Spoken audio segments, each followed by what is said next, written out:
এবছর স্মার্ট পদ্ধতিতে এইচএসসি ভর্তির আবেদন শুরু হয়েছে। তো এইচএসসি ভর্তির আবেদনের যে লিঙ্কটি, সেই নির্ধারিত লিঙ্কে আমরা ক্লিক করে এখানে প্রথমে যে কাজটি করতে হবে সেটি হলো রোল নাম্বার দিতে হবে। অবশ্যই এটা হলো এসএসসির রোল নাম্বার এবং বোর্ডের নাম, যে বোর্ডের আন্ডারে পাস করেছেন। তারপরে হচ্ছে এখানে বছর পাসের সন এবং এরপরে হচ্ছে এখানে রেজিস্ট্রেশন নাম্বার দেওয়ার পরে নিচে হচ্ছে আপনার মোবাইল নাম্বার দেবেন। মোবাইল নাম্বার যেন ভুল না হয়, বারবার দেখে নেবেন। মোবাইল নাম্বার ভুল হলে অনেক সময় অনেক সমস্যা হয়ে যায়, কারণ ওই নাম্বারে একটি পিন কোড আসবে এবং একটি আইডি নাম্বার দেওয়া থাকবে। আইডি নাম্বার ছাড়া কোনোভাবেই লগ ইন করা যাবে না। তো মোবাইল নাম্বারটি ভালোভাবে চেক করে নেবেন এবং যাবতীয় ইনফরমেশনগুলো যেমন রোল নাম্বার, রেজিস্ট্রেশন নাম্বার ঠিকঠাক আছে কিনা, বোর্ড ঠিকঠাক আছে কিনা চেক করে নিয়ে এখানে যে আমি পড়েছি এবং বুঝতে পেরেছি এই অপশনটিতে ক্লিক দেবেন এবং সাইন আপ যে লেখাটি আছে এখানে ক্লিক দিবেন। এখানে ক্লিক দেওয়া হলে এরকম একটা ইন্টারফেস আসবে। এখানে আপনার একটি এডু মানে একটা আইডি নাম্বার শো করবে এবং আপনার যে নাম্বারটা দিয়েছেন ওই নাম্বারে একটা এসএমএস যাবে। ওই এসএমএসে আইডি নাম্বার সহ একটি পিন নাম্বার দেওয়া থাকবে। এই পিন নাম্বারটা দিয়ে আমাদের এখানে আবার সাইন ইন করতে হবে, অর্থাৎ লগ ইন করতে হবে। তো আমি যে নাম্বারটি দিয়ে আবেদন করেছি সেই নাম্বারটা আমি পেয়ে গেছি। ওই নাম্বারে একটি এসএমএস আসছে, এখানে লগ ইন করব। লগ ইন করলে আমাদের যে তথ্যগুলো আছে, নাম, পিতার নাম, মাতার নাম, এগুলো এখানে শো করবে।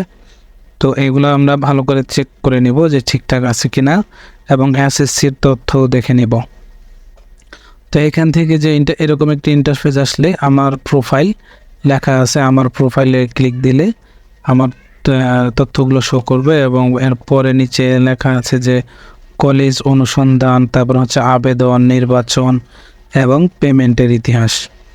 তো প্রথমে পেমেন্টের ইতিহাসে যাওয়ার কোনো দরকার নেই। আমরা এখানে প্রথমে যে কাজটি করবো, তারপরে এখানে আবেদন ফি জমা দিতে হবে এবং এখানে চাইলে আমরা কলেজগুলোর দেখতে পারি কলেজগুলো কোন বিষয়ে কত সিট আছে, অর্থাৎ কোন গ্রুপে কত সিট আছে সেটা এখান থেকে আমরা দেখতে পারবো।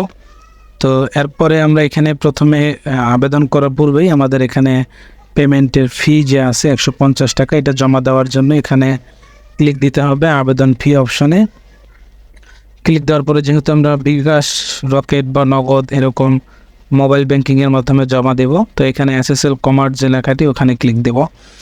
দিলে পরে এখানে মোবাইল ব্যাংকিংয়ের অপশন আসবে, বিকাশ, রকেট বা নগদ, উপায়, সেলফিন, এছাড়া আরও কিছু আছে এখানে। তো বিকাশ অপশনটিতে আমি ক্লিক দিলাম। দেওয়ার পরে একটু সময় নেবে, বিকাশের সার্ভারে নিয়ে যাবে এখান থেকে। তো অটোমেটিক বিকাশের সার্ভারে নিয়ে গেছে।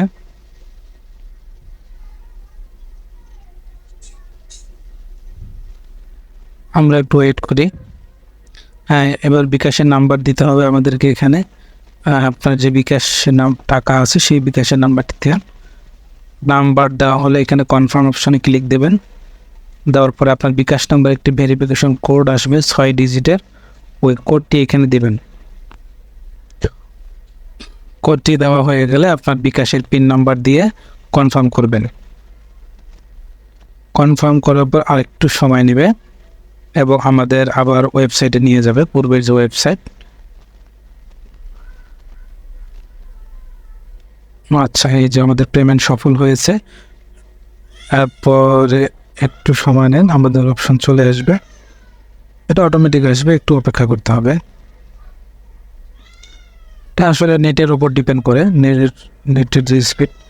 এরপরে এখান থেকে আমরা যে কাজটি করব, আবেদন যে অপশন আছে এবং আমরা চাইলে যে পেমেন্টের ইতিহাস, এখানে ক্লিক দিলে একটি এক্সেল ফাইল ডাউনলোড হবে, ওইটা ওপেন করে আমরা দেখতে পারবো। এরপরে এখানে যে আবেদন ফি জমা দেওয়া হয়ে গেছে, এবার আবেদন করুন এই অপশনটিতে ক্লিক দেব। ক্লিক দেওয়া হলে এখানে বোর্ড, যেই বোর্ডের আমরা যে কলেজে ভর্তি হব ওই কলেজের বোর্ড এবং জেলা এবং থানা, এগুলো দিয়ে এখানে কলেজের নাম আসবে। তো এইভাবে সর্বনিম্ন যে 5টি কলেজ চয়েস দিতে হবে।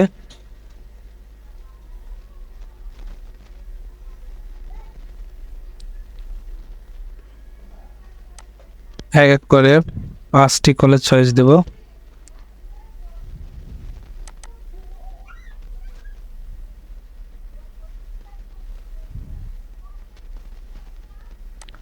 পাঁচটি কলেজ এখানে চয়েস দিতে হবে।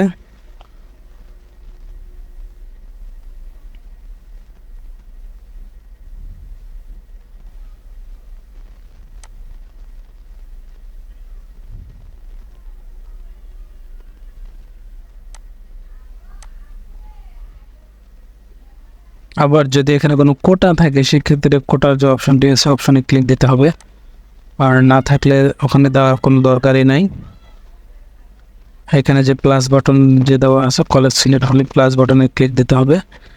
ক্লিক দিয়ে একটা একটা করে কলেজ সিলেক্ট করতে হবে। তো এখানে 3টা হয়ে গেছে, আমি আর 2টা দিব, আর 5টা হলেই এনাফ। যাদের পয়েন্ট একটু কম আছে তাদের হচ্ছে বেশি কলেজ চয়েস দিতে হবে অবশ্যই, আর যাদের পয়েন্ট ভালো আছে তাদের 5টা কলেজ দিলে এখান থেকে চলে আসবে ইনশাল্লাহ।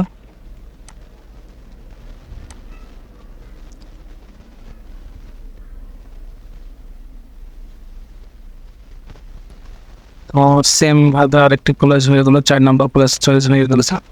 এখন 5 নম্বর কলেজটি চয়েস দেব।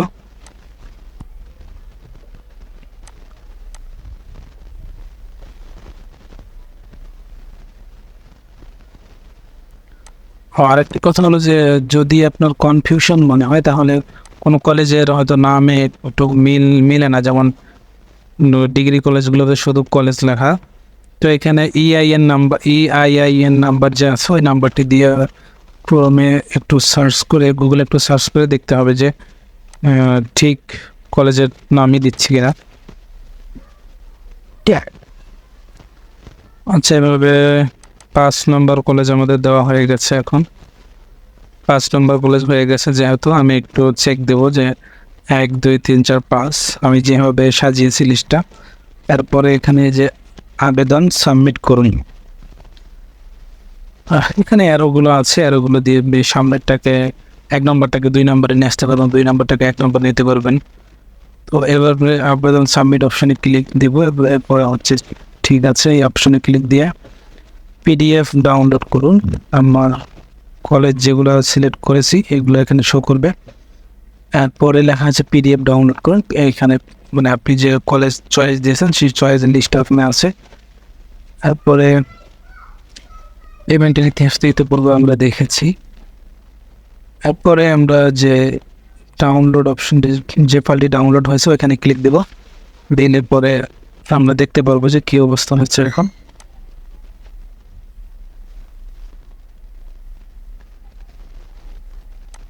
হ্যাঁ, এই যে এই ফাইলটি, এটাতে ক্লিক দিলে যে 5টি কলেজের নাম এখানে শো করবে এবং যে আবেদনকারী তার তথ্যগুলো শো করবে। তো এভাবে খুব সহজেই নিজেই ঘরে বসে মোবাইল বা কম্পিউটার দিয়ে করাটাই ভালো, কম্পিউটারের সাহায্যে নিজেই ভর্তির আবেদন নিজে করতে পারেন। ধন্যবাদ।